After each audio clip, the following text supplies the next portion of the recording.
Здравейте, добре дошли в институтът. Днес ще си говорим за икономическа психология и затова на гости са ни доцент доктор Даниел Данов и асистент доктор Ивет Тилева. Здравейте! Здравейте! Здравей, благодаря за поканата. И аз много благодаря за това, че се отзовахте и в така относително кратък срок. Но тъй като ми попадна книгата, благодарение на LinkedIn, там понякога и полезни неща се намират, ми попадна книгата ви Метафизика на икономическата психология и ми стана изключително интересно да разбера и хората да разберат малко повече за това как психологията и икономиката се срещат и да си обясним може би малко кое влияе на избора ни. Така че нека започнем от най-общата част. Какво представлява икономическата психология? Бихте ли могли да ни дефинирате и да ни го разясните? Това е наистина интересен въпрос. Бих искал да кажа, че LinkedIn е една от мрежите, които се налага наистина с доста възможности именно за откриване на интересни материали, без да правим реклама, разбира се, но с доста интересни възможности, когато се използва по предназначение за откриване на интересни факти наистина. Ние също използваме доста тази платформа. За икономическата психология това е един наистина много интересен въпрос, който стана актуален изведнъж. Той дълги години всъщност беше така неглижиран, защото не знам доколко аудиторията ще е запозната, но имаше един голям, да го наречеме в кавички, разбира се, конфликт между икономисти и психолози. Защото икономистите твърдяха, че психологията това не е наука, а е нещо така доста посредствено, защото не е психиатрия, разбира се. От друга страна пък психолозите имат и не само те, доста резерви към икономистите. И оттам този проблем съществуваше много дълго време, докато изведнъж обаче то беше предпоставено, се появи Нобеловата награда на Даниел Канеман, която беше свързана с икономическа психология и тогава изведнъж целият свят заговори за икономическа психология. И започна да чете Канеман в свободното си време. Което, между другото, е голямата грешка, защото това не е книга за свободното време. Икономическата психология, тя е много интересна, тя може да бъде достъпна за всички, но в дълбочина, ако започнем да изучаваме, това е наистина една много сложна и кодовата дума тук е една интердисциплинарна наука, която има своите закономерности, тъй като тя се базира както на отделни течения в икономиката, така и на отделни течения в психологията. И за да се говори за икономическа психология просто по този начин, може би не е все още достатъчно добре изяснен генезиса на това, което е реалната връзка между едната и другата наука. Тъй като имаме три посоки, в които може да разсъждаваме и те са свързани именно с психологията. Малцина наистина знае, че психологията има три основни направления и това са така наречената психоанализа от всички, която всъщност думата анализа е малко подвеждаща, защото не говориме за анализ в този научен смисъл, за който става дума по принцип, а нещо по-различно. Другото така сериозно направление, това са и което се налага страшно много в момента, това е поведенческата психология и едно така малко позабравено, по-нататък обединяващо се вече крило на психологията, това е когнитивната или познавателната психология, която е много интересна. И вече, разбира се, тук идва икономиката със своите, както знаете, безкрайно множество от направления, включващи финанси, инвестиции, маркетинг и какво ли още не. Така че този въпрос, за да се отговори на него, няма как да получим еднозначен отговор. Тоест няма като единна дефиниция на... Може ли да опитаме да направим нещо по-кратичко? Да кажем съвсем накратко, тъй като, както каза доцент Данов, хората пишат книги, за да обяснят какво представлява икономическата психология. Съвсем накратко, поне ако аз трябва да го обясня на човек, който не се занимава с това, опит за връзка между икономикс и психология, като, както каза доцент Данов, да се открие границата е много трудно и съответно опит да се види до каква степен човека е рационален, защото от една страна знаеш и когато учиш икономикс, те учат, че човека е строго рационален, от друга страна пък психолозите казват точно обратното. Човека е изключително нерационален, поне моето лично мнение е, че истината е някъде по средата. Човека не винаги действа изцяло рационално, но и не винаги изцяло емоционално. Добре, т.е. тук какъв е основният проблем, който психологията трябва да реши в икономиката? Или до кое се опитваме да достигнем, използвайки този полезен инструмент, какъвто е психологията? Ами може би тук интересна е думата проблем. Защото наистина всички смятат, че когато става дума и за психология, обикновено към психолози се обръщат хора, които намират, че имат някакви проблеми. Което е дълбоко невярно. По принцип, психологията се занимава с хора, които имат наистина някакви трудности, но нямат проблеми. Значи, там вече говориме по-скоро, ако наистина за сериозен медицински проблем, тогава вече се обръщаме към психиатрията. Така че тук идва именно този тънък момент, че всички разсъждават дали има проблем между психологията и икономиката. Всъщност няма проблем, по-скоро трябва да бъдат разглеждани като синергия. Значи синергия е когато имаме две дисциплини, които когато ги обединим, сами по себе си те раждат нещо по-голямо. И именно в това е ползата, ефективността и бъдещето на икономическата психология. Когато двете дисциплини започнат да работят заедно. Не да се допълват, не да се търсят пукнатини в едната или в другата, а да има едно съвместно възприятие към света и тъй като и двете дисциплини са в крайна сметка поне за сега, нали, да не намесваме изкуствения интелект все още. Не, по-добре не. По-добре не.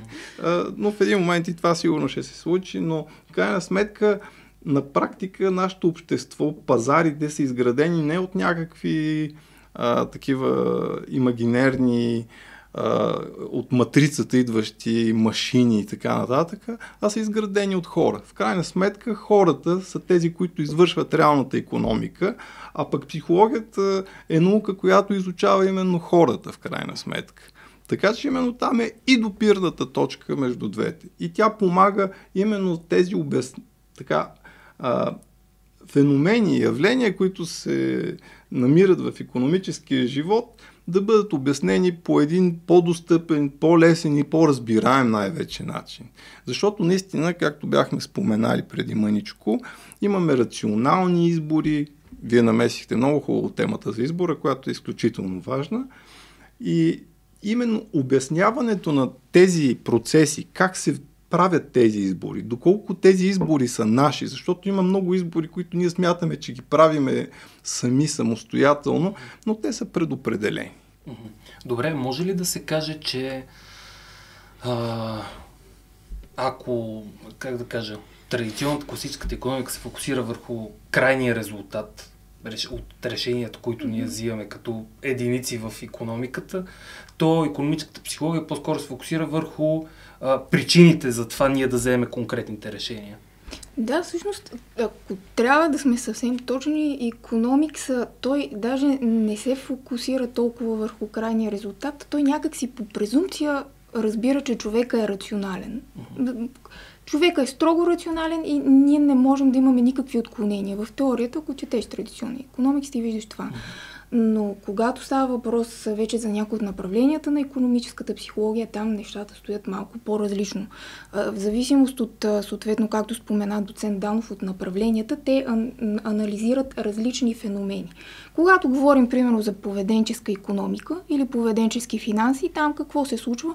Ние основно анализираме това, което е свързано с резултата от даден избор, но не толкова какво стои за този резултат. От друга страна, обаче пък има и направления на икономическата психология, които се опитват да видят, след като се случи в даден резултат, какво стои зад него. Ето, например, тук да споменем, считам, че е важно професор Дейвид Тъкет, който се занимава с така наречените емоционални финанси. Доцент Данов ги нарече психоаналитични финанси, по простата причина, че те се базират на психоаналитичния подход. Това също според мен е изключително правилно като терминология да са взаимозаменяеми. Какво прави професор Тъкет? Той прави дълбинни интервюта с топ 50 инвеститори на финансовите пазари.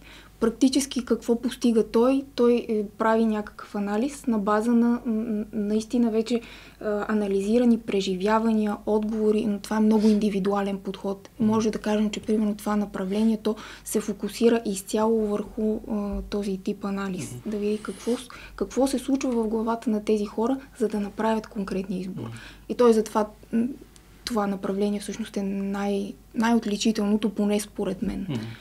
Но е трудно и там съответно, за да може би повече хора го избягват, защото изисква сериозна работа, разбира се, финансиране, да намериш тези хора, да се съгласят да дават... не е свързано с просто събиране на статистика от интернет. Да, и това е най-трудно, като да събереш самите резултати, а не гледаш просто едни статистически данни и казваш тук хората са подходили по този начин, резултат е такъв и такъв.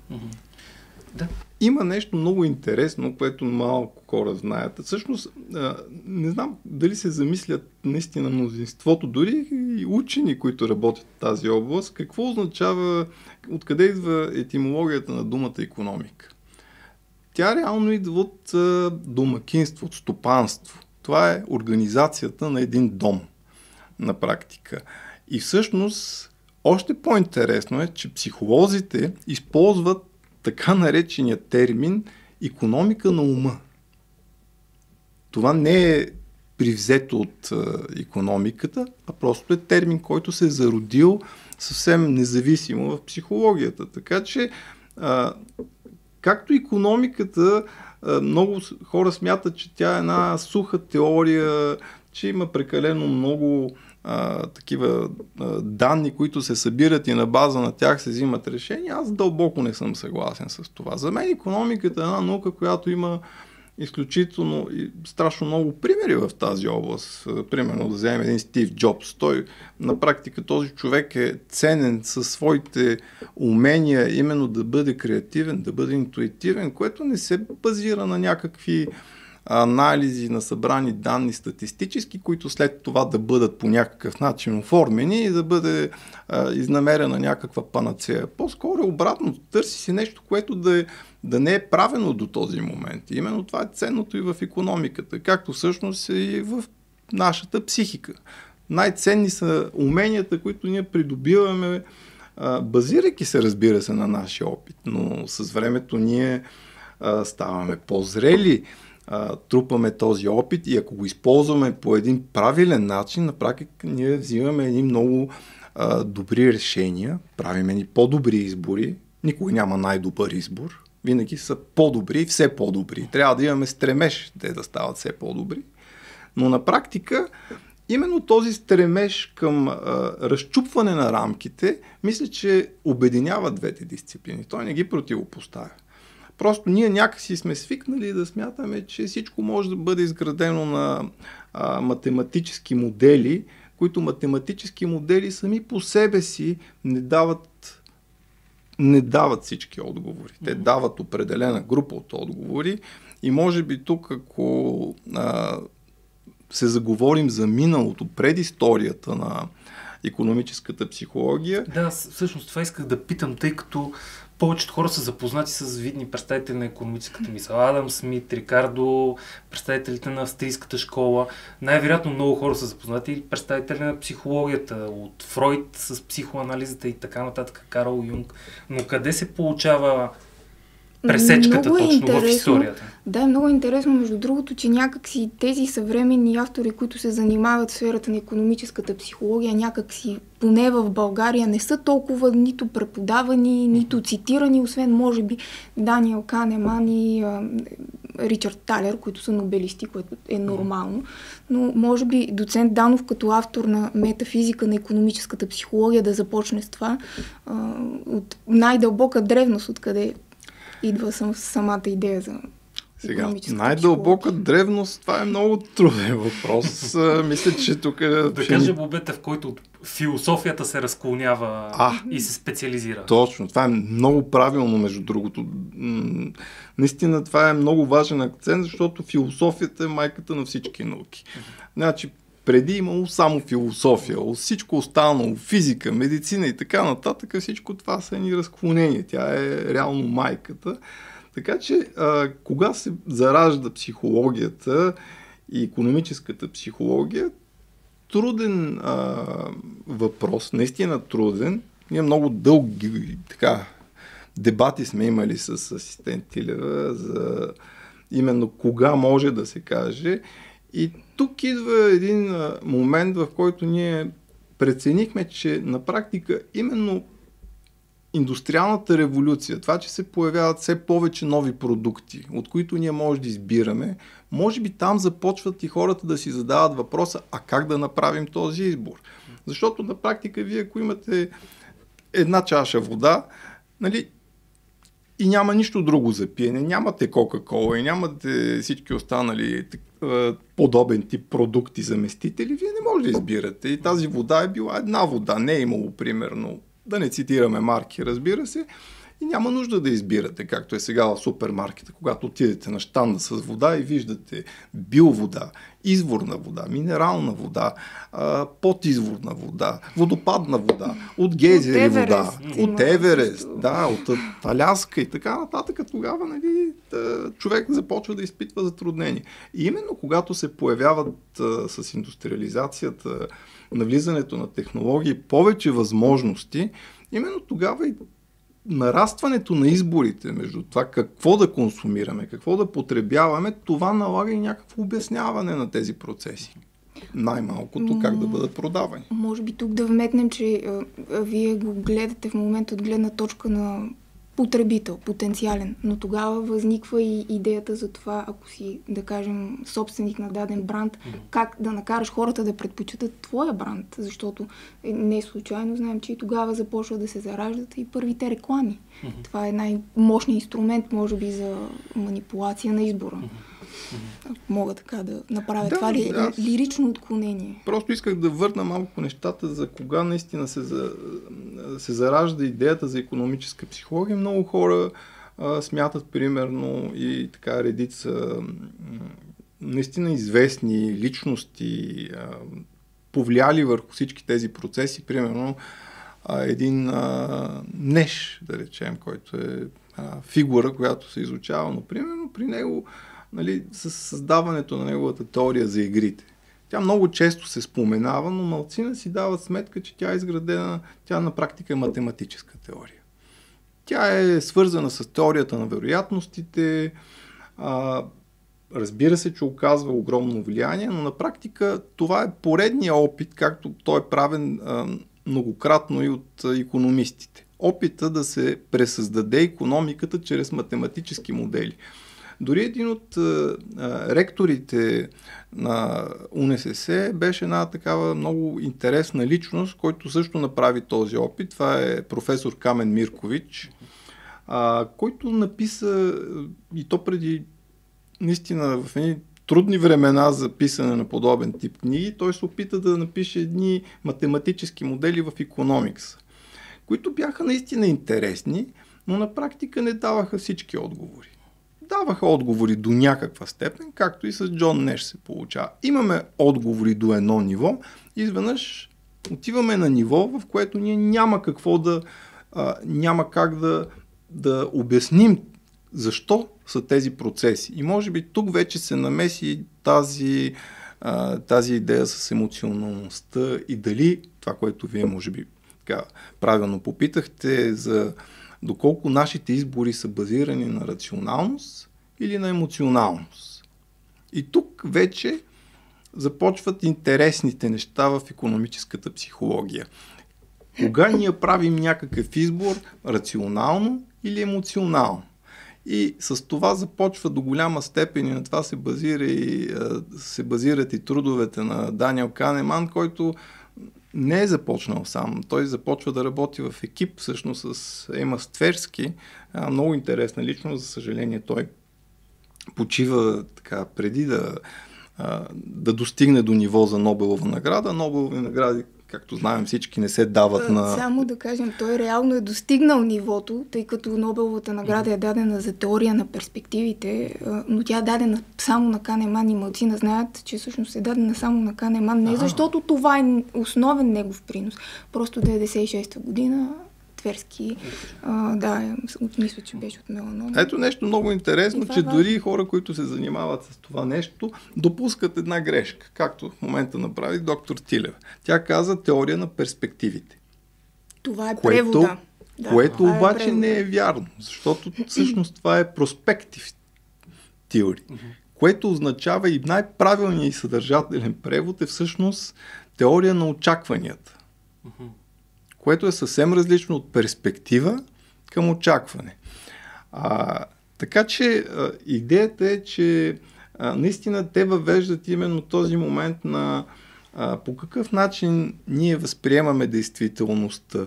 И много, както се казва, дявола по някой път, в кавички, разбира се крие в детайлите.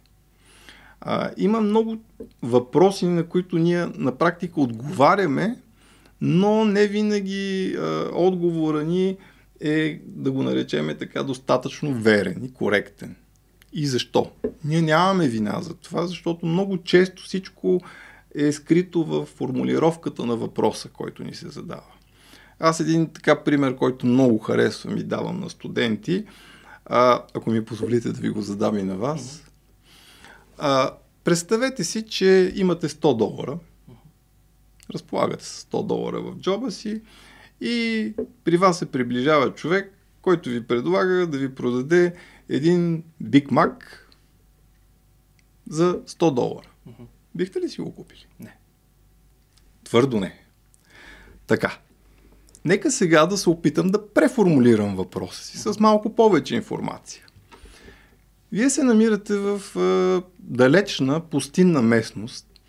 Не сте се хранили от, да речем, 2 седмици. Наистина в джоба си имате $100. При вас се приближава човек, вие умирате от глад, при вас се приближава човек, който ви предлага този Big Mac за $100. Пак ли така твърдо ще ми отговорите не? Обстоятелствата предполагат друг отговор. Ето, това е именно формулировката на въпроса. Това е ценното, което ни дава и Канеман. Той именно това показва. Как, ако формулираме, ако дадеме повече детайли, повече обстоятелства, как това би могло да промени нашия избор.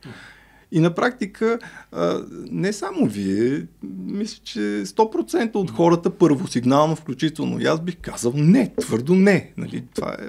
Обаче, научавайки тези дребни детайли, тогава вече и моето решение би се променило.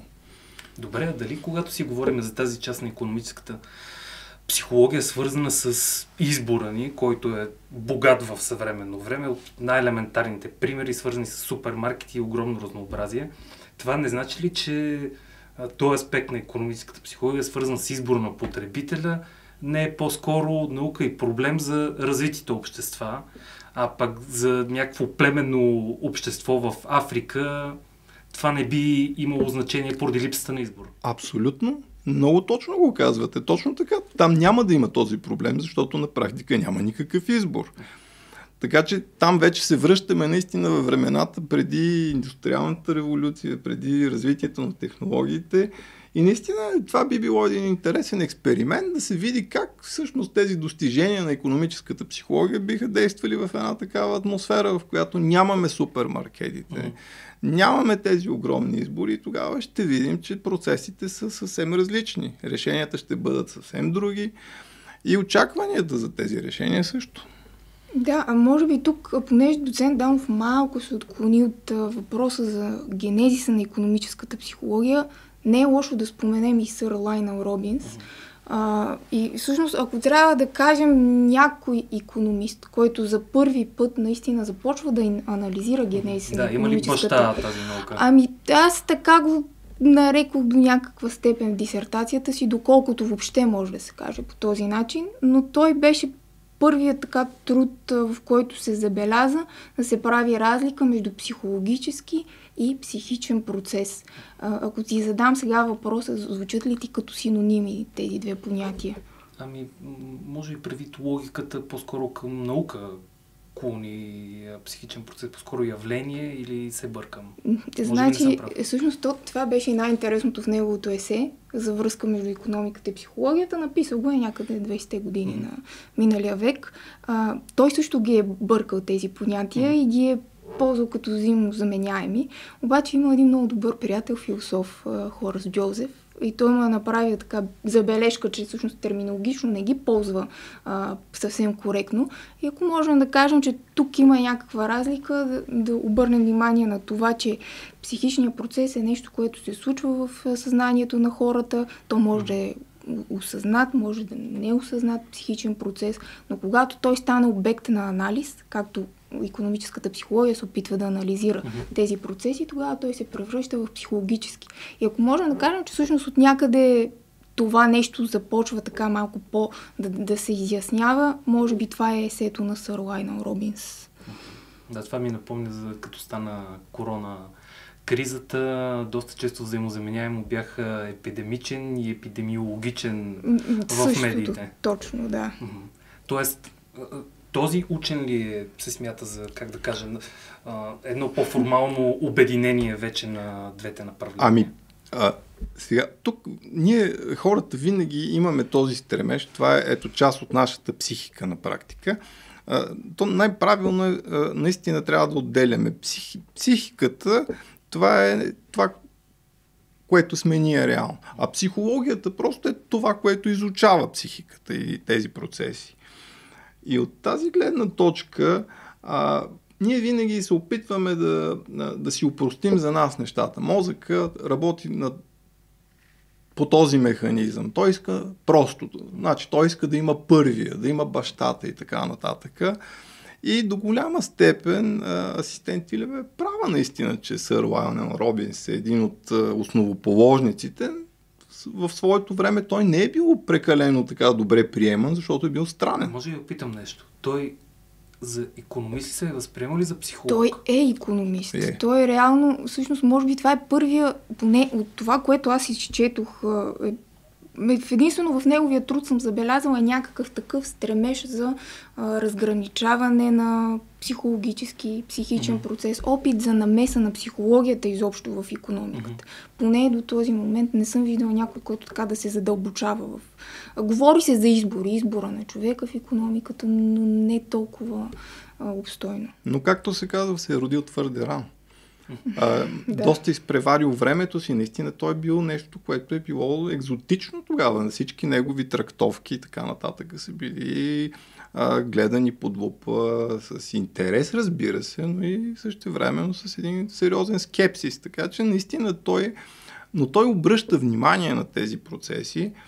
И тук има нещо друго, което наистина трябва да бъде, винаги когато говорим за икономическа психология, да обръщаме внимание към кого е насочена. Дали е насочена към определен индивид или към групи от индивиди.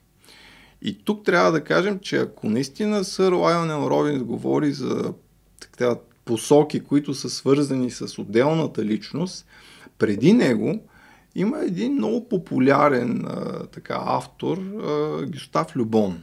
Предполагам, че всички. Психология на тълпите.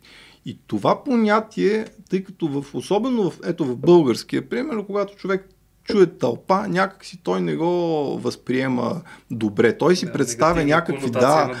точно. Той си представя някакви хуни, някакви орди, тълпи, нали, които варвари, агресивни, което не е невъзможно, разбира се, но в крайна сметка може би е също по-правилно да се използва психология на масите.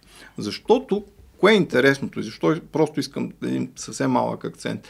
Защо е така? Защото е абсолютно доказано и ако човек се замисли, то когато една дори много ярка индивидуалност, човек с страхотно его, примерно, когато той попадне в една тълпа, изведнъж този човек, неговото его се размива, той изчезва, той започва да има поведението на тълпата. Значи буквално тя го асимилира тази тълпа, и превръща неговото поведение в поведение на цялата тълпа. Така че това е една огромна разлика. Кога нашите усилия са насочени да влияем, да изучаваме отделни хора или малки групи и кога тълпи. Защото методите, инструментите за влияние върху големите групи тълпите не могат да бъдат прилагани към индивидуалните предпочитания или поведения на хората. Интересно груповата динамика явно променя начина на мислене. Много съществено. Дори в икономиката го имаме това поведение. Ако си гледал, вероятно всички са виждали кадри от Черен петък в САЩ. Там човек, който е готов да се избие за една блуза на определена цена, в друга ситуация никога няма да го видиш да се държи по този начин, така че дори между тук може да се направи тази препратка между психология на тълпите и икономиката по някакъв начин. Като този човек може да има академична титла, между другото.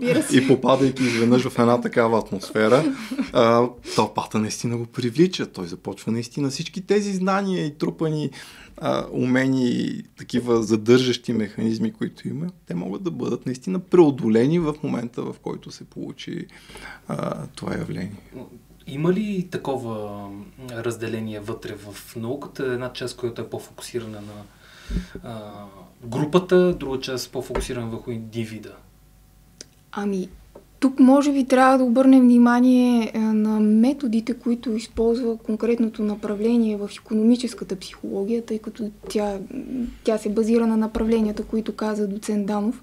Мога да кажа, че поне според мен, когато става въпрос за поведенческа икономика или финанси, там фокус е върху групата, защото ти гледаш едно колективно поведение. Как реагират пазарите. Никой не казва как реагира конкретният инвеститор. Дори ако четеш един нюзлетър или гледаш новини, как реагират пазарите. Само, че реакцията на пазара е производна от избора на хората. Сега вече на какво се базира той, може да навлезем в детайли. Когато обаче говорим, например, за направлението за психоаналитичните финанси, там нещата са по-различни. Започваме първо от индивида и след това правим заключение за общото поведение, на какво се базира то. И всъщност резултатите на Дейвид Тъкет са много интересни, защото се оказва, че инвеститорите реално искат да бъдат, както той ги нарича, някак всеки да е едва ли не вълка от Уолл Стрит, което няма как да се случи, сам си давай сметка.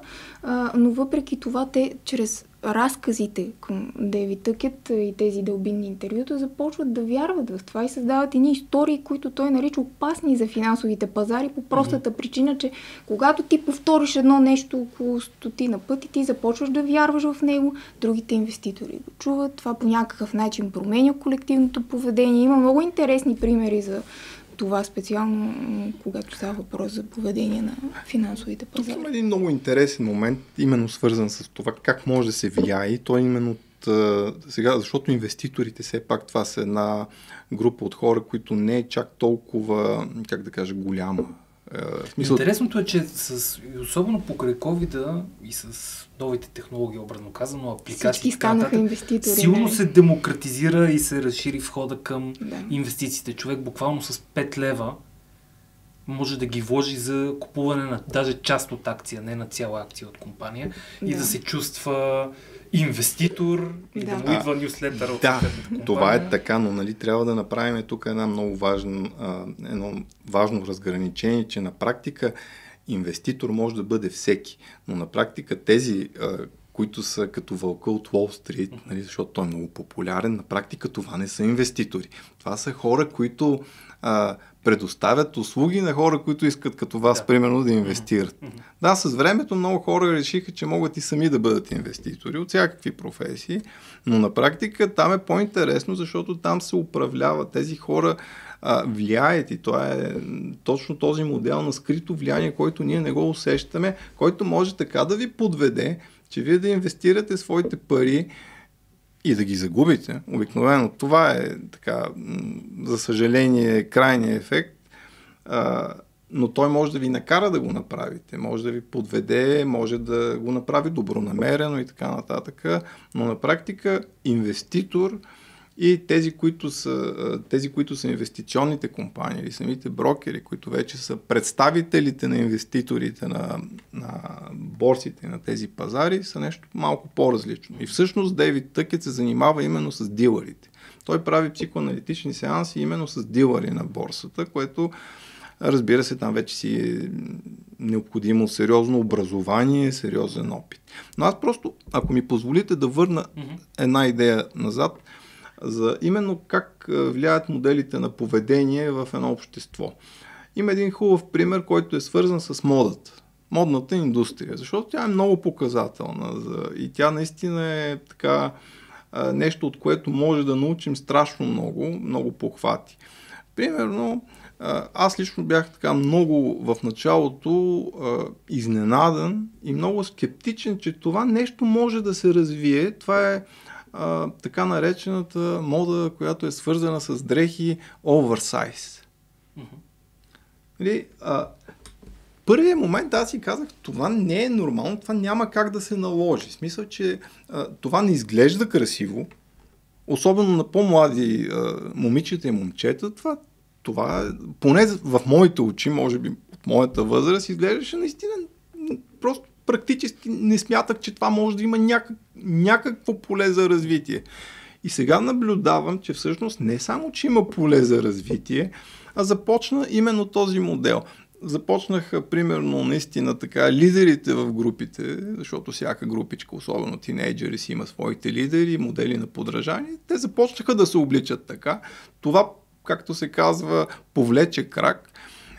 И в момента ние наблюдаваме, че тази мода на практика тя е навсякъде, където отидем в по-големи, особено в тези така в момента, както на времето имало вечеринки, сега това са моловете, нали? Те са мястото, където младите си комуникират и там забелязваме... Или прекарват ваканцията, ако сте забелязали. Точно, да. И там всъщност на практика модата наистина е такава. И всъщност моя скепсис се оказа абсолютно ето човек, който смятах, че имам някакъв потенциал за изводи, се оказа, че аз абсолютно съм грешал. Именно защото модната индустрия го наложи, но тя го наложи наистина със своите лица, с известни личности, които бяха извеждани на преден план, които общо взето се обличат така само за рекламните снимки, а същевременно не ходят така, когато са в интересно, че то може би самите и реклами и налагането на това нещо може би беше като социален въпрос. Като цяло. А пък в съвременното общество, не знам, може би това е... Културата на хората се е променила, може би те са по-чувствителни, може би те са по-емпатични и в принцип ми прави впечатление, че компании, които наблягат на социалната си отговорност и грижа за някаква група, кауза и така нататък, като че ли имат някакъв лек бонус от това, че наблягат на заставане зад някаква определена кауза. Да, това е нещо, което се използва. Даже един много интересен момент коментирахме, предполагам, не знам доколко се интересуват от тенис, Новак Джокович, който си контузи коляното. И това прекрати участието му на един турнир. И същевременно, тъй като той е представител на марката, може да употребявам, не смятам, че нова кост, те брандираха крокодилчето, което беше с превързано краченце. Ето това е, например, да кажем, скрито психологическо влияние, което може да отправи даден бранд, без да казваш подкрепяме Джокович и така нататък, тъй като той беше много нападнат в интерес на истината, така и аз лично не разбрах защо. Но ако искате, доцент Данов, да кажем един интересен пример за нерационалното поведение на инвеститорите на финансовите пазари, което така беше митологизирано като пример за сър Алън Гринспън. Да, разбира се, това е един от наистина интересните примери, който е, като говорим за теория на икономическата психология, базите, основите, той се дава наистина като един от ярките примери за нашето, всъщност ние се смятаме за рационални хора, но всъщност колко сме на практика емоционални и да не издаваме края на примера, ако разбира се това би било интересно. Примерът е свързан така, той даже възникна такава и теория, която се казва теория на куфарчето, тъй като той е бил шеф на Федералния резерв и в един момент се случва така, че в зависимост дали ходи с по-пълно куфарче или по-празно куфарче, това е започнало да диктува поведението на финансовите пазари. Журналистите всъщност, ако мога да ви прекъсна, журналистите на практика забелязват, че когато Алън Гринспън, той куфарче не е точно куфарче, това е една чанта, кожена чанта. И когато тази чанта изглежда пълна с документи, тогава те забелязват, че финансовите пазари започват да растат нагоре, че индексите се повишават, че на практика търговията става изключително изгодна и ефективна. И наистина започват да наблюдават. А когато чантата не е пълна, по-празна, изведнъж имаме скептичен пазар, свит пазар. И е много интересно как хората го рационализират това нещо. Започнали са да си го обясняват рационално с следното обяснение. Ако той ходи на работа с по-издуто куфърче, съответно носи повече документи и ще има намерение да увеличи лихвените проценти и съответно обратното, ако не ходи с толкова пълно куфърче, явно няма такива намерения. И накрая това, което се оказало, беше много забавно. Аз не знам доцент Данов дали иска да издадем края, но... Смятам, че не трябва да държиме аудиторията в неведение. Всъщност, но наистина... е много възрастен, когато го каза. Той го казва в едно интервю. На позицията. Да. Но след като вече напуска, тъй като никой не го... никой не си е позволявал да му зададе този въпрос. Това е било само между журналистите, които са открили този феномен, инвеститорите се възползват от това нещо и по този начин наистина има уникални успехи на практика на тези пазари. Обаче, след неговото оттегляне на Алън Гринспън, си позволяват да му зададат този въпрос за куфарчето или за чантата, при което той ги поглежда много странно и казва, когато отивах на работа с пълна чанта, просто жена ми приготвяше обяд и аз го слагах в чантата. Понякога жена ми беше заета и не ми приготвяше обяд и чантата беше просто по-празна. Всъщност една домакиня е диктувала поведението на финансовите пазари, ако може да направи извод. Което обаче, ето тук, икономическата психология дава обяснение защо на практика това е едно суеверие. Но ние сме суеверни. В крайна сметка всеки човек е суеверен. Връзки между неща, точно така, които може би нямат връзка. Точно така. Но в случая как това суеверие всъщност има своето съвсем логично обяснение, защо то въздейства по този начин на пазарите. Защо наистина се получава така, че когато чантата е пълна, пазарите са добре. И отговорът е изключително прост. Обикновено наистина така най-гениалните неща са и доста банални. На практика, когато цялата група изведнъж решава, че това ще доведе до някакви положителни моменти на пазара, всички инвеститори започват да инвестират. Те действат съобразно. И те действат съобразно. И когато имаме такъв пазар наситен с много инвеститори и така нататък, които са активни на пазара, това е нормално да повиши доходността. Така че това е съвсем естествен процес. От друга страна, когато изведнъж чуят, че не е окей да се инвестира, куфарчето е празно, те се въздържат, което сутрин се на пазара сам по себе си се свива в този момент. Така че тук имаме едно логично обяснение на една суеверна база. Да, това е много интересно, защото реално дори Алън Гринспън той не е диктувал това поведение. Самите хора, те са си го самоопределили. Просто заради някакво вярване, както каза доцент Данов. суеверно, но все пак вярване. Така че... А вътре в науката има ли една школа на хората, вярващи в рационалното начало на човека, други невярващи? Тъй като аз примерно съм учил международни отношения и там рационалността на човека през всички векове се проследява доколко е рационален. В един момент разчита на църквата.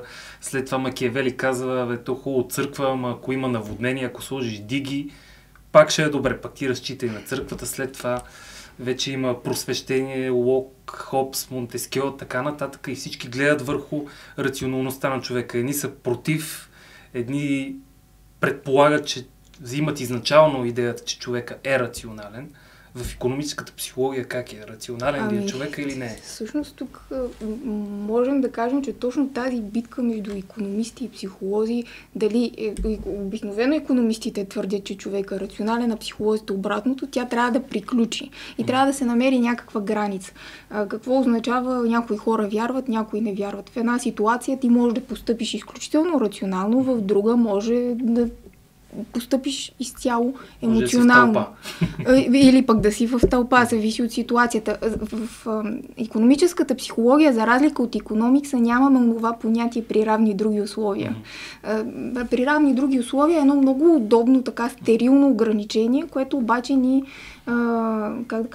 вкарва в една рамка, в която може да стигнеш до някакви изводи, но само в някаква както между другото, тук е един хубав пример, защото в началото споменахме Адам Смит. Той наистина създава една страхотна теория за абсолютните предимства. За времето си тя наистина е нещо уникално, защото тя е базата. От нея тръгва всичко, може би, може би меркантилистите преди това.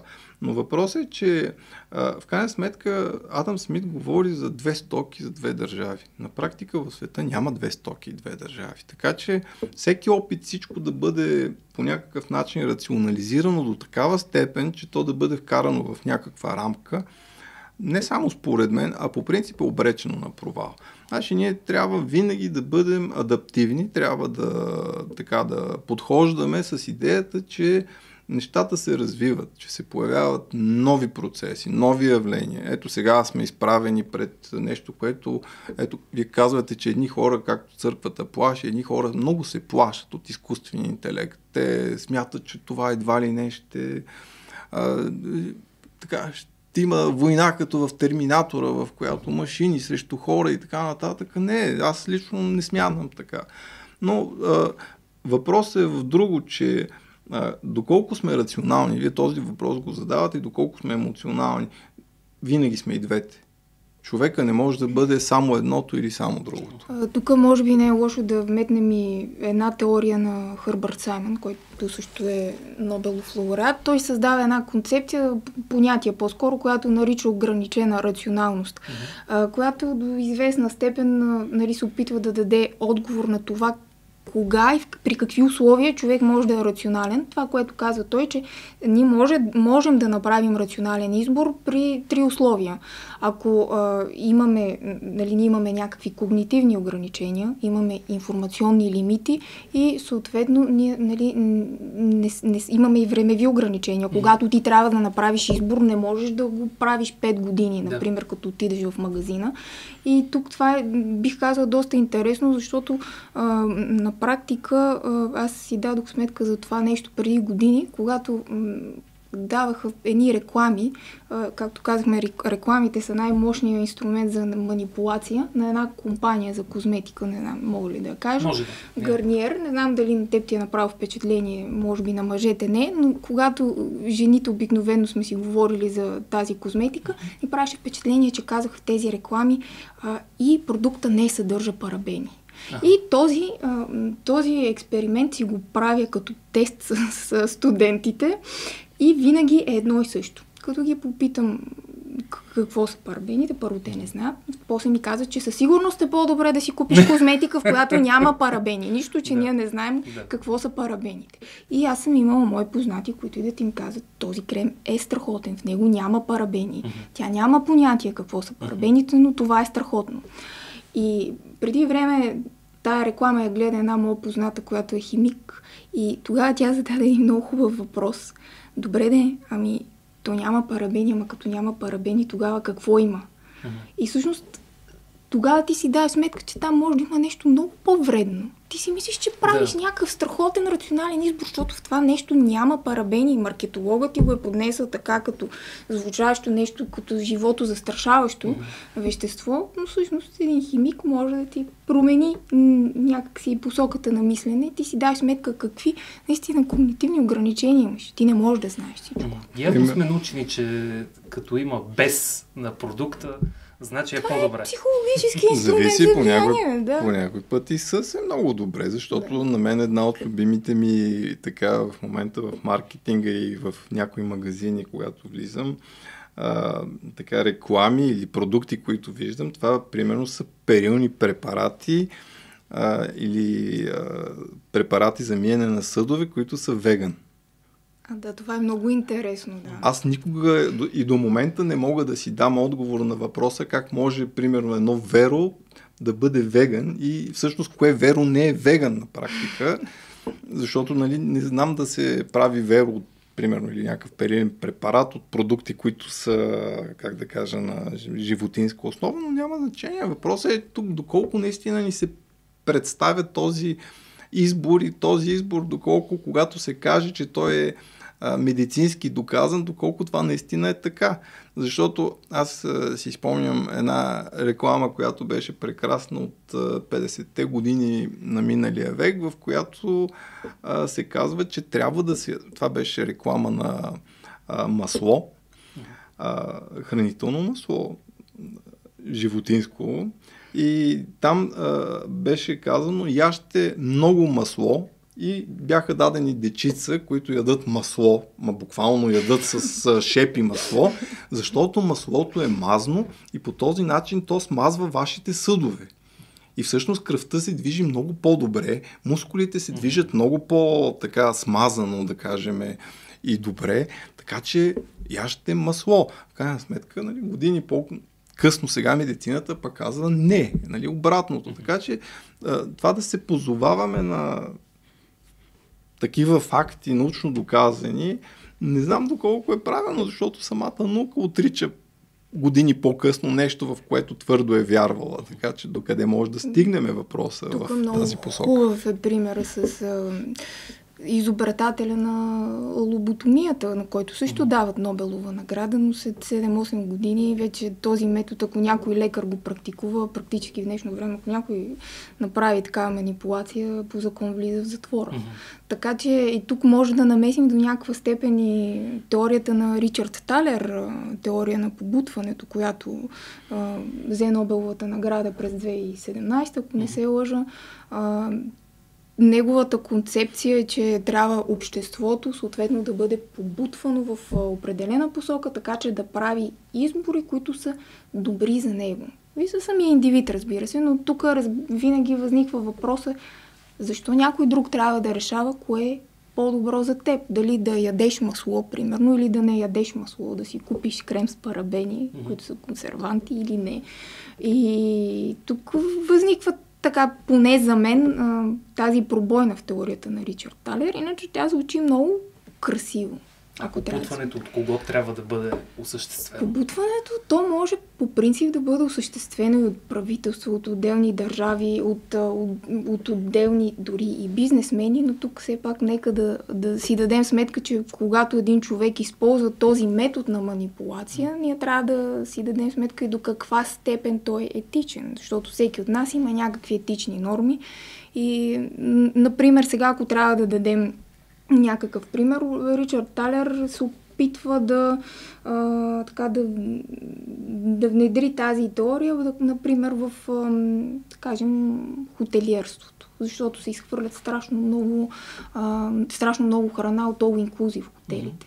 И има различни методики, чрез които се смята, че хората могат да бъдат побутвани да не взимат толкова храна, която не могат да изядат, например. Но пак казвам, това може да се използва и в търговията, но въпросът е до каква степен. А може навсякъде да се използва. Един хубав пример в момента са Олимпийските игри. Нали? Сега света е Олимпиада. И на практика ето едно подбутване вече на много високо ниво. каквото е примерно и Олимпийския комитет и каквато е френската държава на практика. Ето тук имаме едно подбутване да се къпят хората в Сена.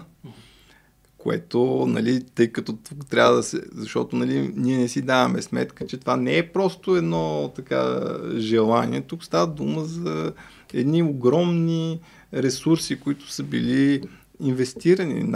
Мисля, че беше 1,5 милиарда евро, които са били инвестирани за прочистването на Сена, като резултатите, за съжаление, не са очакваните. Не се е случило това нещо, но продължават опитите да подбутват дори спортисти, едва ли не на сила да влязат, да се къпят. Ами то, мисля, че накрая беше поставено като ултиматум. Те нямат, според мен, много право на избор. Ако искаш да участваш, плуваш в Сена. Ако не искаш да участваш, не знам какво се случва, но тук може би да обърнем внимание на... това е нещо важно на термините. Говорим за побутване, теория на перспективите, която направи бележка доцент Данов. Но хубаво тук да си дадем сметка, че да, ние използваме тези термини, въпреки че не ги намираме за съвсем коректни, защото такъв е българския превод.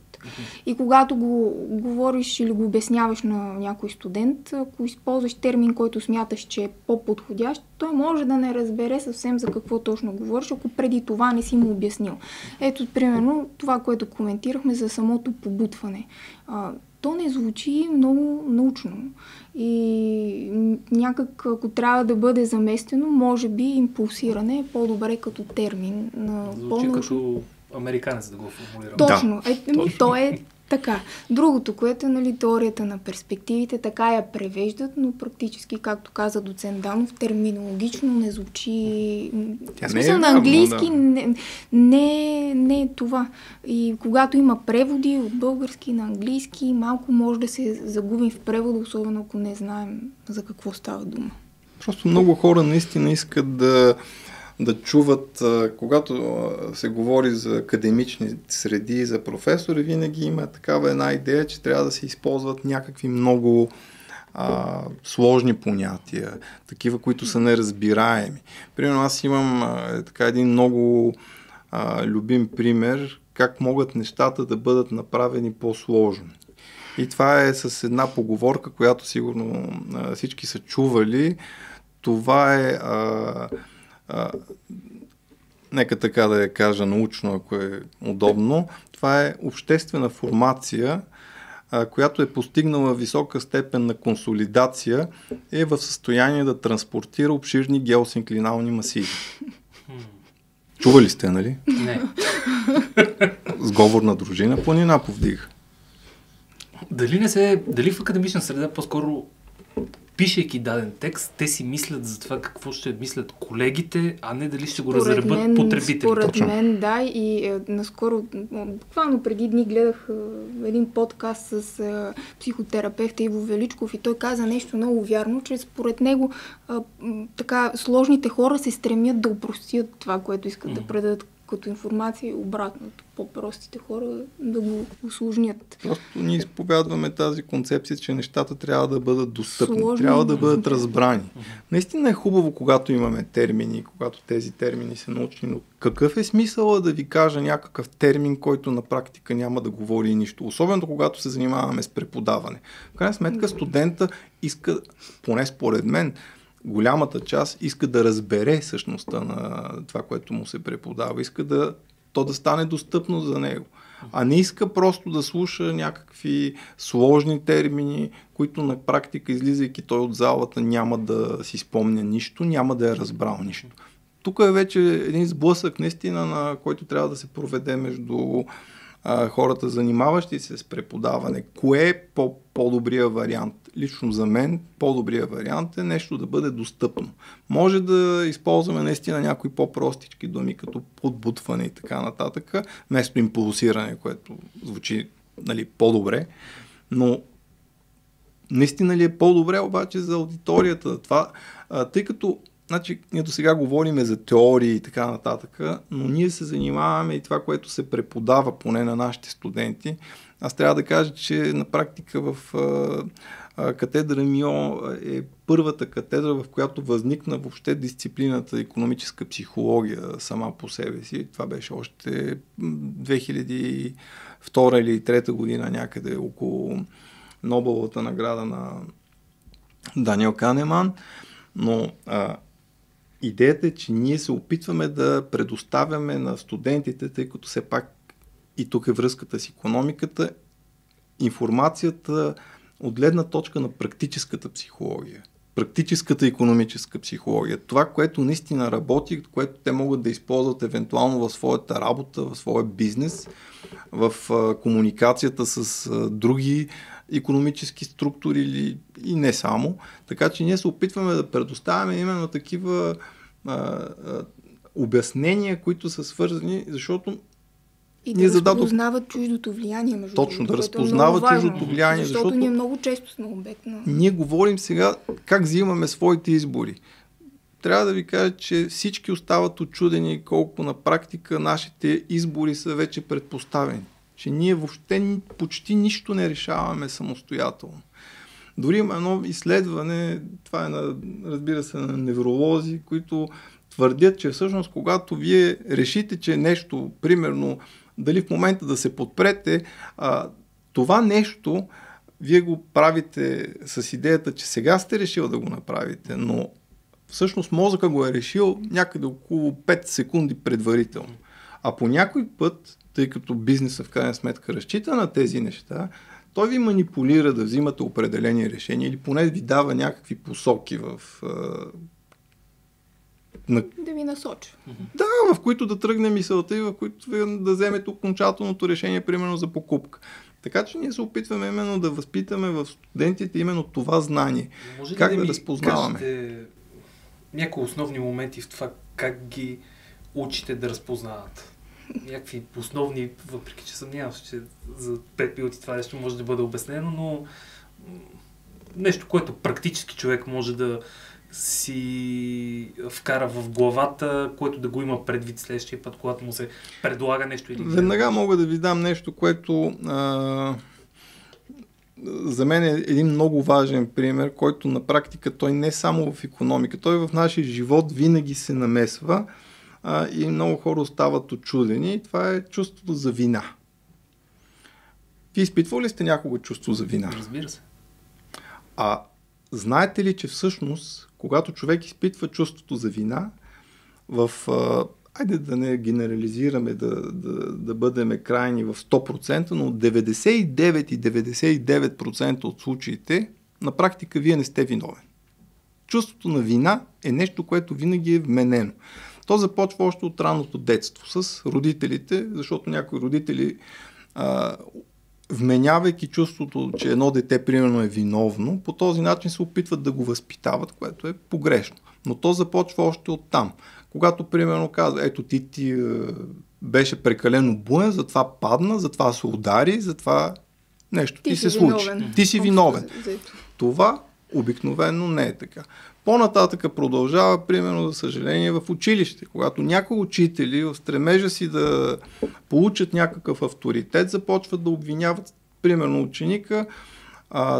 Ти, примерно, учител по физика или по химия, разказва урока, пита, ти разбра ли? Той казва не. И той му вменява вината, казва, това е защото ти си неграмотен, ти не си чел и така нататък. Което обикновено не е вярно, защото един учител той трябва да може да обясни така, че нещата да бъдат разбираеми. Продължаваме с по-нататък, разбира се, и във висшите учебни заведения, в които ние работим, и там също има преподаватели, които се опитват собствените си дефицити да ги обясняват и да вменяват на студента чувство, че той е некомпетентният, той не е разбрал и така нататък. Това продължава, за съжаление, в семейството по-нататък, когато примерно между съпруг и съпруга, много често пак тази манипулация. Когато примерно някой нещо не е направил, му се вменява чувството, че той е виновен. Примерно, ти изхвърли ли кофата за боклук? Не. Ами ето, ти нищо не правиш, примерно. И тогава човек един вид, той е непълноценен в това семейство. Така че ето, това е един от примерите, който наистина ние трябва да разпознаваме. Усетиме ли този компонент, че изпитваме вина, обикновено ние не сме виновни. Има да си задаваме въпроса, защо някой иска ние да изпитваме вина. И това, между другото, работи в 99,9% от случаите. Това не е нещо, което да кажем, че един път се случва и така нататък. Така че ако усетите у себе си, че изпитвате чувство на вина, винаги си задайте въпроса, а не се ли опитва, дори не, по някой път това става интуитивно. Има интуитивни манипулатори. Те не го правят нарочно.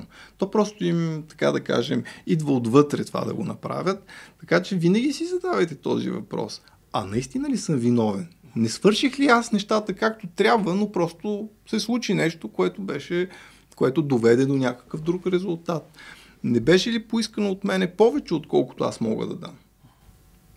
Тук може да вметнем и, че друго, което ползваме, понеже ти питаш как се опитваме да ги обучаваме, различни примери, казуси от реалния живот и много често се получава, дори когато ги ползваме като опитни зайчета, правим тестове върху самите студенти и те накрая се очудват как е възможно това да е така. Примерно, ако им зададеш въпрос от теста на Канеман и Тверски, те виждат, че спрямо формулировката могат да вземат едно или друго решение и остават някак малко изненадани в някои от ситуациите, така че това е другия подход, който ползваме, но както каза доцент Данов, се опитваме максимално упростено да им предавам информацията, за да разберат. Ето, примерно, ти сега като чете книгата на доцент Данов, имаше ли нещо, което не ти стана ясно? Не можа да го разбереш съвсем изцяло. Как ти се стори като...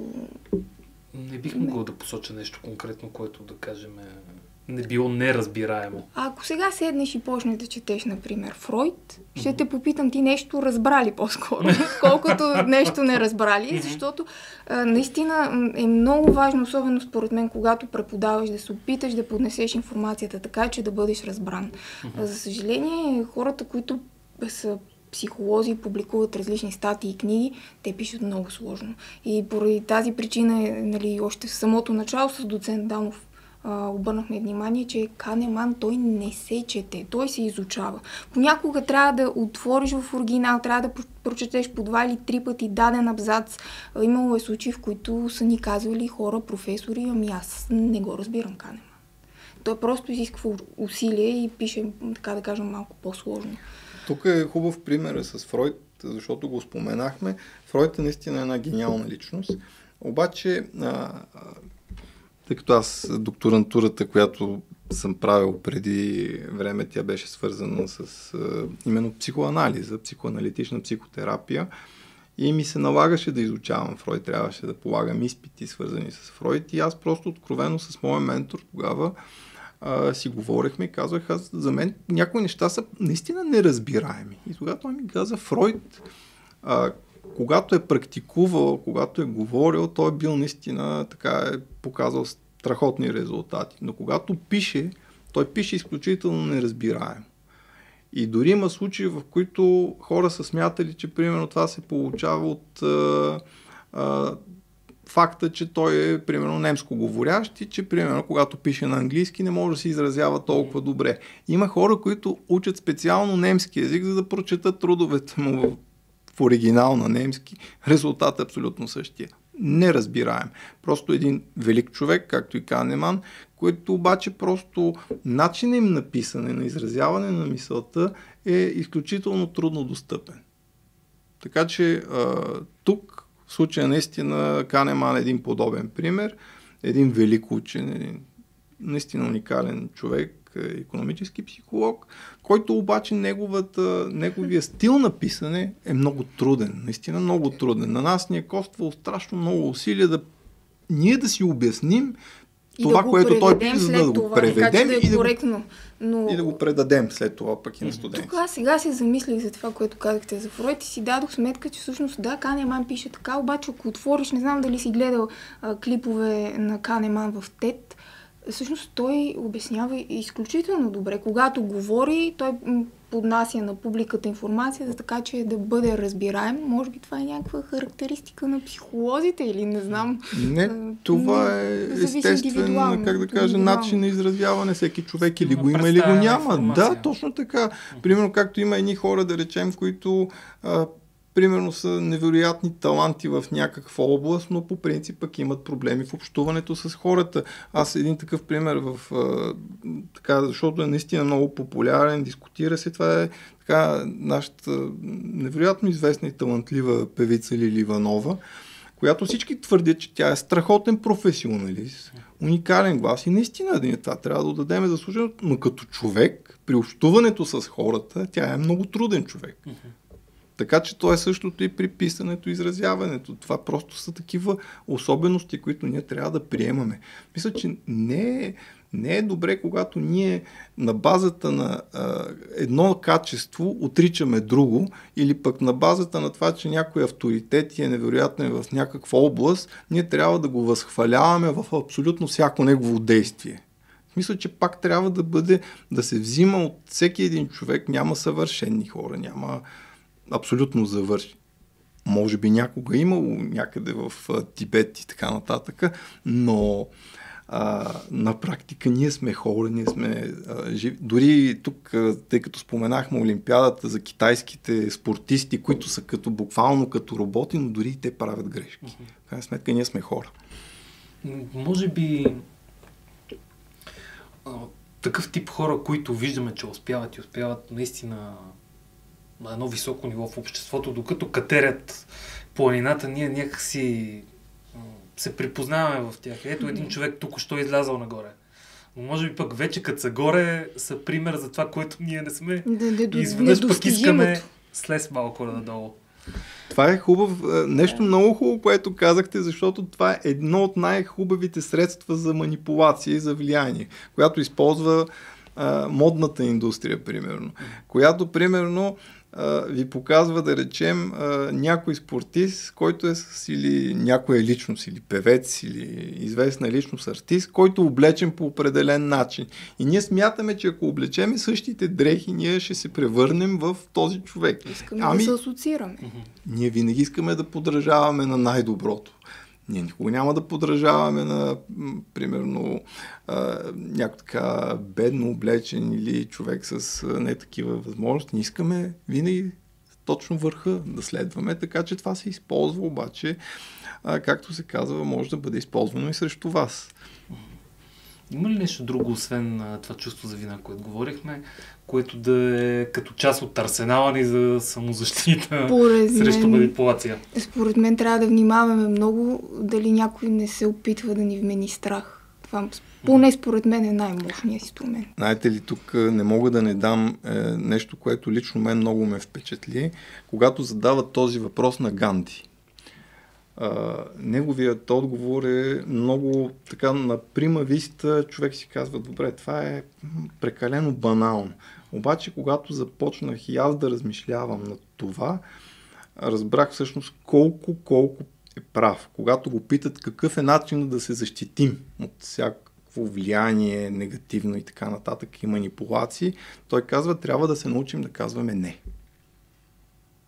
Не знам дали си давате сметка колко пъти ни се иска да кажем не и ние не казваме не. Ние конформистки се съгласяваме с ситуация да казваме да поради редица причини. Може да от уважение, може да от нещо друго. Но когато се научим да казваме не, тогава виждаме как изведнъж света се променя и ние ставаме много по-устойчиви и балансирани. И тук може би е добре все пак да обърнем внимание на това, че някак си използваме термина манипулация и в повечето случаи, разбира се, с негативна конотация, но тя може да има и позитивен ефект. И пак да се върнем малко по-напред в разговора, зависи от етиката на използващия. Така че това е хубаво да се обърне внимание. И нещото, което каза доцент Данов, повидите един човек известен, популярен, с дадено якие дреха, искате да си я купите, искате да се асоциирате с него. Това също е нещо, което преподаваме на студентите, асоциативното мислене, защото понякога наистина не си даваме сметка как то влияе. Скритите послания в лога, в слогани и във всякакъв тип невербална комуникация. Да, между другото и ние в интелектуална собственост, това е част от как да кажа, урока, общо казано, за марките, че вече говорим за една марка на по-високо ниво, когато има силна асоциативност. Или дори когато, да кажем, споменем само категорията продукти и тебе веднага ти хрумва марката в главата. Ти асоциираш с самата категория. Като кажеш перални, примерно, и тебе веднага ти хрумва индезит, Точно а не така. пак от индезит да се сещаш за перални. Ето това е наистина най-трудното нещо. В смисъл, че ние даже мога да кажа, че за мен интереса, може би дори към психологията, икономическата психология, дойде именно от интелектуалната собственост. И това са търговските марки. Това е нещо, хората адски много подценяват, но създаването на една търговска марка, това е, би го нарекал, дори това е някаква божествена искра, трябва да има човек, за да успее да създаде хубава търговска марка и след това да я наложи. А по повод на именно тези брандове, много малко хора си дават, аз напоследък сме задавали на студенти този въпрос, в списъка от най-богатите в момента милиардери в света, на първо място, знаете ли кой е? Не.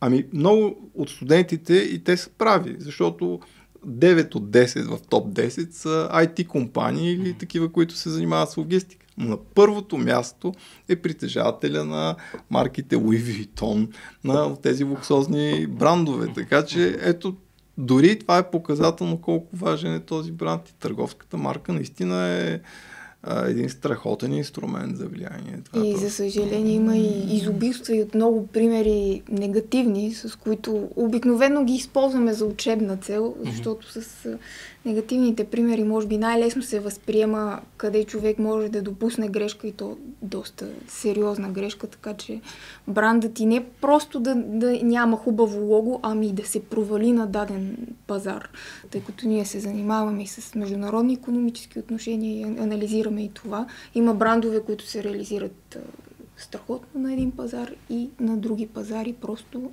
нищо не се случва. И за това също има причина. Трябва да се познават културните различия, ако щете естеството на езика, религиозните разбирания, така че съответно да не се създава някаква негативна асоциация. Но има много примери за търговски марки, които са допуснали точно тази грешка и беше много интересно. През 2018 имаше един скандал с H&M. Днес явно ще сме на по-така модерна тематика, свързана с мода. Когато имаше един скандал с едно момченце, което беше облечено с една зелена блузка, то беше афроамериканче и на нея пише The coolest monkey in the jungle. И след това се създаде цяла една нова професия, директор на разнообразието. Той трябваше да следи за всички тези проблеми, които може дадена търговска марка или даден подход при реализацията на такава марка да се... Да.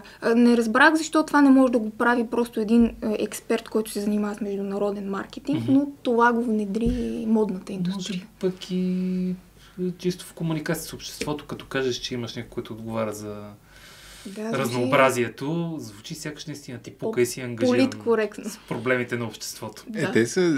Това е много модерно, между другото. Аз в момента имам така, след този директор на разнообразието, но в момента любимата ми позиция, която все още се опитвам да разбера какво е нейното съдържание, но това са така наречените Scrum мастери. И много компании в момента ги налагат. И всъщност това, така, поне доколкото на 90% вече съм го проумял, това са хора, които се занимават един вид с сплотяването на колектива. Сега, защо трябва да се наричат по този начин? Защо това не се извършва от менеджерите, директорите и така нататък? До сега нямам идея, но това са едни много популярни, обикновено са много така насочени, дори леко мистични личности с такива уклони към медитиране и така нататък, които правят едни разнообразни, нека да така шеговито да кажа, безумни игри в колектива, защото в крайна сметка този Scrum Master вместо да създаде някакво единение и така нататък, обикновено вече в западните компании се чудят как да се отърват от тях.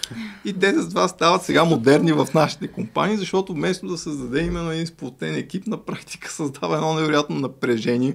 Хората започват да си задават въпросът какво иска този човек от мен. Аз съм тук да си върша, примерно работя в банка, аз съм тук да си върша работата в банката, защото този човек ме кара да ходя примерно на Витоша, където да играем, не се сърди човече, екипа, нали?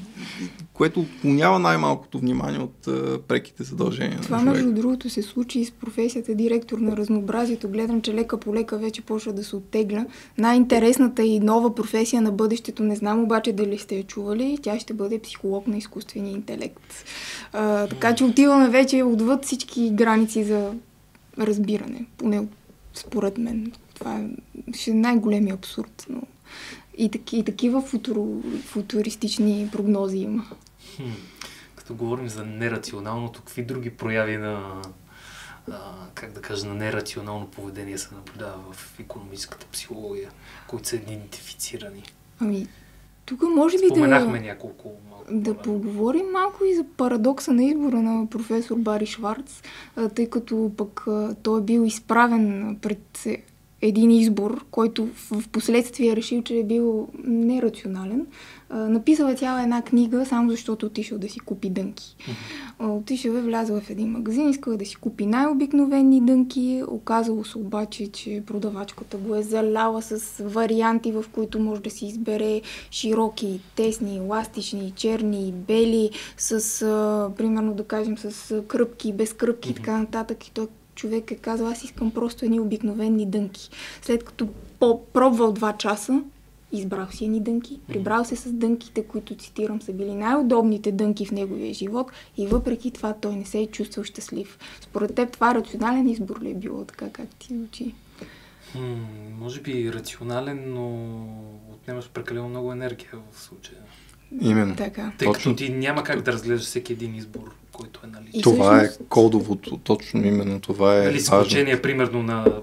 Именно. Ако вземеш някоя баба, примерно баба ми, тя ще обиколи целия пазар 3 пъти, да хване цените навсякъде. Но тя е рационална и няма да вземе нищо. Но тя има време. И има време също така. Другото, което е, че той наистина написа цяла една книга. Между другото, ако някой иска да се занимава с икономическа психология, това е базис, с който може да се започне. Той е пример за човек, който пише много разбираемо. Той е психолог. И всъщност стига до изводите, че цялото това разнообразие, то ни изтощава, може да ни докара дори до депресия, може да ни докара до отказ от това да направим избор. И дори, въпреки че той си е купил най-удобните дънки, той се прибира вкъщи с тях и започва да си мисли, другите, които бяха примерно черни, дали не бяха по-добрия избор? Не сбърках ли, да. Тук основният проблем идва от прекалено големия избор. Да. Така ли? Точно. А дали ние не сме измислили, предвид, че има наличен голям избор вече доста дълги години, не сме ли измислили някакви механизми, с които да си опростяваме избор? Примерно, ако си правя гражданска отговорност за колата, виждам, че има 10 избора, но виждам горе-долу какви ценови параметри ме интересуват, но винаги се обръщаме хората един към друг. Ти на кой си, на тия доволен ли си, доволен си, действаме.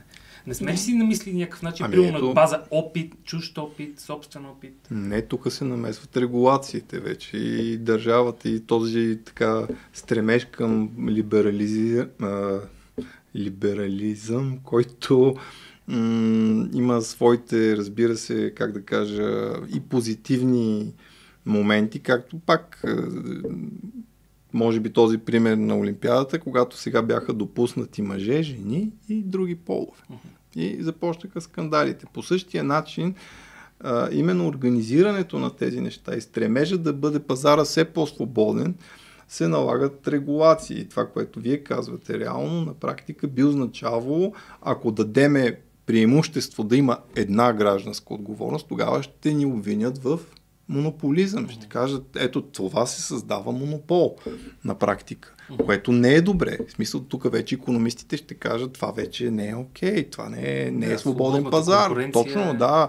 Вие ни налагате едва ли не като в Северна Корея някакви абсолютно строги правила. Така че ето тук вече идва този конфликт. Когато наистина опростяването, което би довело наистина до спестяване на тази енергия, за която вие говорите и наистина едно по-голямо спокойствие от гледна точка на човека, на практика тук вече се намесват институции, които казват да, но това не е демократично, това е така. Така че ето това е проблема, реалният проблем. Добре, но видимо ние трябва да взимаме множество решения всеки ден и ги взимаме тези решения, нали? Не отделяме 1 час на дънки, не отделяме 1 час на прах за пране, 1 час на... Позволете да не се съглася. Да, има хора, които просто по някой път направете си така, ако искате като експеримент, труда да влезете, да речеме, в това, което е най-голямата мода в момента. Може би това е така копието, нека така да го нарека, на бизнеса в момента, това са биопродуктите. Има хора, които прекарват не 1 час, часове на щанд, примерно, пред който имаме биопастети, да речем.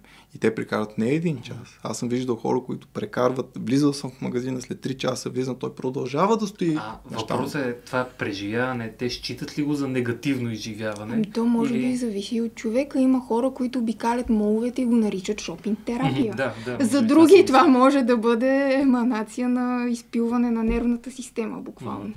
Така, че като човек, който се занимава с психология, мога да кажа дефинитивно, че в крайна сметка резултатът е деструктивен за човека. Без значение дали той го оценява като нещо, като едва ли не, че си е прекарал добре времето, защото е изучил всичко на пазара и така нататък. Прочел е всички етикети, всички малки буквички и така нататък. На практика това нещо е толкова изтощително за психиката, че на практика наистина то дава след това едни отрицателни резултати. Дали ще е под формата на някаква умора, дали ще е на някакво отклонение, дали ще е на някаква фиксация в една определена.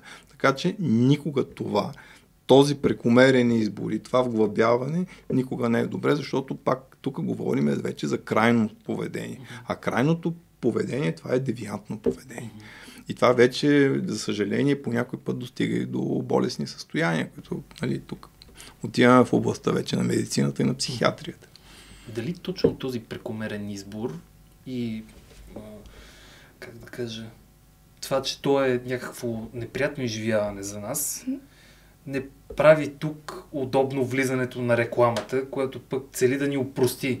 Като влезем и видим 10-те, 20-те, 50-те марки, хоп, това го видях с нощи. Със сигурност, обаче много зависи и какво продаваш. Ако ми позволите да дам един пример от книгата на Бари Шварц, свързан с застрахователен план. Една компания решава да предостави на своите служители възможност да си изберат застрахователен план, изпраща им списък с 3 или 4 компании. Да кажем, някакъв процент от много голям процент от хората избират застрахователен план. На следващата година обаче решават да включат още около 50 компании. Оказва се, че хората, които решават да си изберат такъв застрахователен план, намаляват. Накрая мисля, че бяха включили около 120 компании и процента на хората, които вземат в крайна сметка някакво решение, бяха паднали драстично. Защото когато ти си пренаситен, това нещо изисква страшно много време и изтощава и много често може да те доведе наистина до неудовлетвореност. Но рекламата е страхотно оръжие. Въпросът е в това, че на практика ние започнахме много да свикваме с рекламите. Не знам дали така имате наблюдение. Всъщност, че рекламните агенции и така нататък започнаха да качват до такава степен, тъй като прага на устойчивост на потребителя към реклами много се повиши и те започнаха да прибягват към наистина драстични, по някой път наистина някои религиозни общности ги определя дори като сатанински послания в рекламите. В смисъл, че рекламите станаха много агресивни. Нивото наистина се дига с едни буквално такива модели на визуализация, които са плашещи понякога. И общо взето това е един сериозен проблем, тъй като ние може да говорим тук дори за процес на абстиненция към рекламите. То е малко като и с медиите. Медиите започнаха от новини, примерно преди лоша новина беше, ако някой примерно е катастрофирал, да кажем. Не катастрофирал, в смисъл, примерно, че някой е паднал, това беше вече лоша новина. Започнаха да катастрофират, започнаха убийства и така нататък, и нивото се качва и се качва все по-високо. И именно това наистина вече е проблем, защото докъде може да достигнем. Ами интересно е, човек, като си правило ми е впечатление, става някъде нещо неприятно в света и пускаш си новините и те там вече имат специална музика. Да.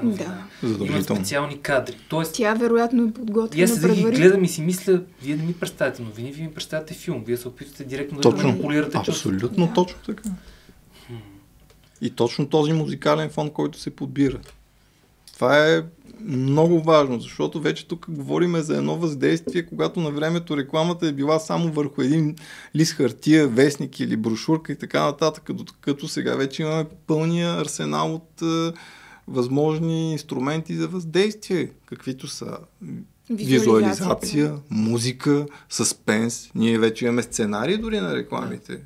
Сега се замислих, ти като каза, много често стават наводнения и ми прави впечатление, че когато стане ново наводнение, се използват монтирани кадри от предишно, за така леко сиви, черно-бели, на трагична музика и това то наистина е станало буквално като филм, който да те манипулира. Рекламите могат да правят същото. Ние и това учим студентите и всъщност се опитваме да ги накараме и те да влязат в тази роля на манипулатори на своите колеги, за да видят, че това не е толкова лесно. На практика се оказва, че ти можеш да очакваш една реакция, а да се окаже, че реакцията е съвсем различна.